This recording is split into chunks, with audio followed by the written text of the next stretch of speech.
Hey guys, welcome back to the channel. Today I'm come with the most important topic, that is portfolio revision strategies.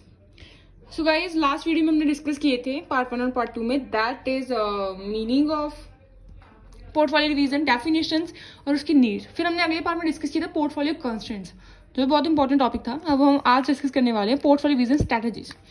So guys, घबराने की जरूरत है, इतनी सारी strategies नहीं है, 2 स्ट्रैटेजी है सिर्फ, that is active and passive. Okay, so they are very easy topic. Active revision strategy. These strategies involve frequent and dynamic adjustment in the portfolio based on market trends, economic indicators और the investors expectations. So guys, ये तो घसे पीटे words है ना, +1 से पढ़ते आ रहे हैं. ये जो स्ट्रेटेजीज है इसमें क्या फ्रीक्वेंट इन्वॉल्व होता है, डायनामिक एडजस्टमेंट कर लेते हैं हम ना पोर्टफोलियो, जो कि हमारी मार्केट ट्रेंड्स, इकोनॉमिक इंडिकेटर्स और इन्वेस्टर्स की एक्सपेक्टेशंस पर बेस होती हैं.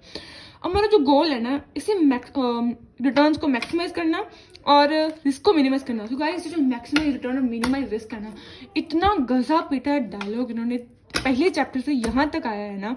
पोर्टफोलियो रिवीजन हमारा आई थिंक 6 to 7 चैप्टर है ना, यही डायलॉग बोल रहे हैं, ये आगे तक चलेगा. ओके, सो आपको इसे हर जगह पर चेप लेना है.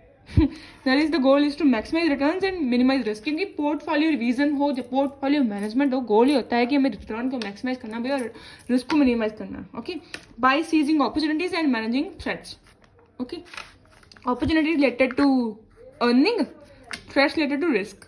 ओके, थ्रेट्स को मैनेज करना और अपॉर्चुनिटी को ग्रैब करना. सो ये उन्होंने वही लाइन को तोड़कर फिर एक बार लिख दिया. Active passive, active region strategy होगी, अब हमारी आ गई है passive portfolio vision strategy. The strategy involve minimal trading and low portfolio turnover. ये स्ट्रेटजी हमारी जो ट्रेडिंग, मिनिमल ट्रेडिंग होगी और जो लो पोर्टफोलियो टर्नओवर होती है हमारी, सेल्स हो गया, वो कम रहेगी यहाँ पर. क्योंकि हमारा गोल है कंसिस्टेंट इन्वेस्टमेंट को मेंटेन करके रखना, पैटर्न ओवर टाइम, कॉस्ट को रिड्यूस करना, रिस्क को रिड्यूस करना एंड इकोनॉमिकल डिसीजन मेकिंग में हेल्प करना. ओके, टेक्निक्स आती है हमारी portfolio revision, that is formula plans and rupee cost analysis.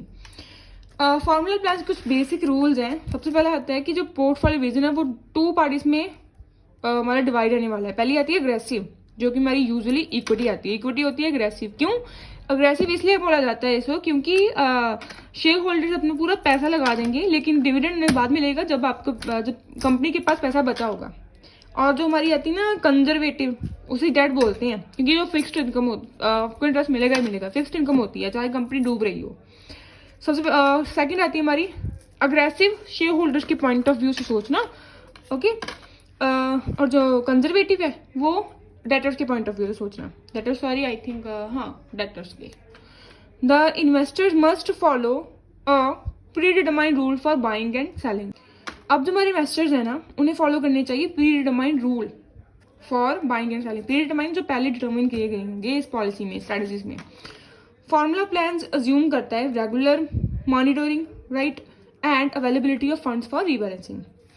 Formula plans ये अज्यूम करता है कि हमारी जो रेगुलर मॉनिटरिंग होगी और हमारे जो फंड्स की अवेलेबिलिटी है ना रीबैलेंसिंग के लिए, वो भी अवेलेबल रहने वाली है. They are based on the concept of buying low and selling high. अब ये बेस रहने वाली है कि खरीदो कम और बेचो ज़्यादा. ओके, सो गाइस, अब हमारे आते हैं टाइप्स ऑफ फॉर्मूला प्लान्स. इतना इंटरेस्टिंग टॉपिक और इतना मज़ेदार टॉपिक है ना, हम इसे हंसते हंसते पढ़ लेंगे. सही बता रही हूँ, इसे हंसते हंसते पढ़ेंगे. टाइप्स ऑफ, सबसे पहला होता है कांस्टेंट रुपी वैल्यू प्लान. जितना सिंपल है ना, और रूल इसमें मेंटेन होता है हमारा फिक्स्ड रुपी अमाउंट इन ना अग्रेसिव पोर्टफोलियो, कि हमें अग्रेसिव पोर्टफोलियो में फिक्स्ड रुपी अमाउंट को मेंटेन करके रखना होता है.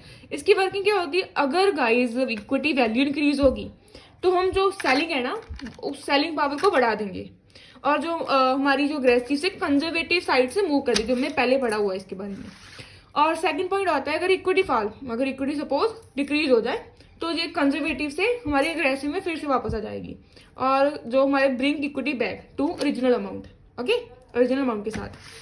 सो इसका ऑब्जेक्टिव मेन ये है कि कैपिटल सेफ्टी को मेंटेन रखना और मार्केट रिस्क को रिड्यूस करना. एग्जाम्पल क्या है, अगर इन्वेस्टर अपने ₹50,000 इक्विटी में अपना रखता है, कीप रखता है, ओके, रखता है. वेन एवर इक्विटी राइजेस, जब हमारी इक्विटी है वो 50,000 से बढ़ जाएगी, तो उसका जो एक्सेस है, यानी कि अगर 10,000 से बढ़ी है, 5,000 से बढ़ी, उसका जो एक्सेस है वो बेच दिया जाएगा. ठीक है, is sold when it drops. Below rupees जो हमारा एक्सेस है वो उसे बेच दिया जाएगा। और अगर 50,000 से जेब 45,000 की होगी तो वो जो हमारा फंड है ना वो कंजर्वेटिव पार्ट से ऐड कर लिए जाएंगे। Okay, got it. So next हमारा आता है कांस्टेंट रेशो प्लान। रूल क्या है इसका? फिक्स्ड परसेंटेज रेशियो को बनाए रखना अग्रेसिव एंड कंजर्वेटिव पोर्टफोलियो में।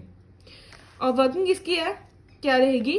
जो हमारी रीबैलेंस करना periodically to restore the original ratio को रिस्टोर करने के लिए पीरियोडिकली उसे रीबैलेंस करना। ऑब्जेक्टिव क्या है? कंसिस्टेंट को बनाए रखना exposure to risk and return. Example क्या आएगी? अगर market cause equity to rise to some, अगर जो मार्केट है वो इक्विटी 70% से बढ़ गई है, ठीक है, इन 60-40 रेशो में, तो जो वो एक्सेस 10% है ना वो सोल्ड कर दिया जाएगा बैलेंस को रिस्टोर करने के लिए। Got it. So next strategy हमारी वेरिएबल रेशो प्लान। रूल क्या आएगा? The ratio between aggressive and conservative portfolio changes based on market condition. I think I don't need to explain this point, this is very simple. Okay, गधा भी समझ जाएगा इसे। Working क्या रहेगी इसकी? इक्विटी अगर increase equity exposure when market fall, अगर मार्केट जो है फॉल आएगा, मार्केट रेशो फॉल आएगी तो इक्विटी है वो ज़्यादा इंक्रीज होगी। और अगर डिक्रीज होगी इक्विटी जब मार्केट राइज होगा। सेल हाई, मैंने कुछ गलत बोल दिया क्या? Okay guys, let's explain again, मैं कुछ गलत बोल रही हूँ। हाँ, increase equity exposure when market fall, जब मार्केट फॉल होगा तो इक्विटी इंक्रीज होगी, जो तब हम ज़्यादा बाय करेंगे। और जब इक्विटी डिक्रीज का कारण होगा कि मार्केट जब बढ़ रहा है तो हम ज़्यादा सेल करेंगे। Got it. ऑब्जेक्टिव क्या रहेगा? Maximise gains through market timing adjustments. Example है hold 70% equity in a bear market and reduce to 50% in a bull market. Okay, so next हमारी स्ट्रैटेजी आती है वो है strategic type, that is rupee cost averaging. Definition क्या है? वो technique of investing field rupee की जो रेगुलर इंटरवल्स में अमाउंट करेगी और regardless of market price. How it works? You buy more unit when price are लो, जब प्राइस कम होगा तो आप ऑब्वियसली ज़्यादा खाना खरीदोगे तब, और जब सेल ज़्यादा करोगे जब मार्केट प्राइस हाई होगा। सेकेंड है over time it average out the cost of investment. Benefits क्या है? टाइमिंग रिस्क को रिड्यूस होगा, इन्वेस्टमेंट डिसिप्लिन बनाए रखेगा, ये लेकर आएगा, अगर नहीं है तो बनाए रखेगा। Ideal for long term systematic investment plan investors. So guys, यहाँ पर हमारा पोर्टफोलियो खत्म, पोर्टफोलियो रिवीजन हमारा खत्म। और नेक्स्ट हमारा आता है पोर्टफोलियो सिलेक्शन, जो हम अगली वीडियो में बनाएंगे। सो गाइज, मैंने इसकी ना पार्ट 1 पार्ट 2 की प्लेलिस्ट बनाई है, आप चाहें तो डिस्क्रिप्शन में जाए, उसका लिंक मैंने दे रखा है। और अगर आपको नोट्स चाहिए तो कमेंट्स में आप यस लिख सकते हैं, और अगर आपको नहीं चाहिए तो pause the video and you can take the screenshots. आप एक बार बताना कि मेरी जो एक्सप्लेनेशन थी वो कैसी आपको अच्छी लगी, तो लाइक करना, चैनल को सब्सक्राइब कीजिएगा और अपने दोस्तों के साथ भी शेयर कीजिएगा, क्योंकि सबकी हेल्प करनी चाहिए, मैं भी कर रही हूँ। Thank you.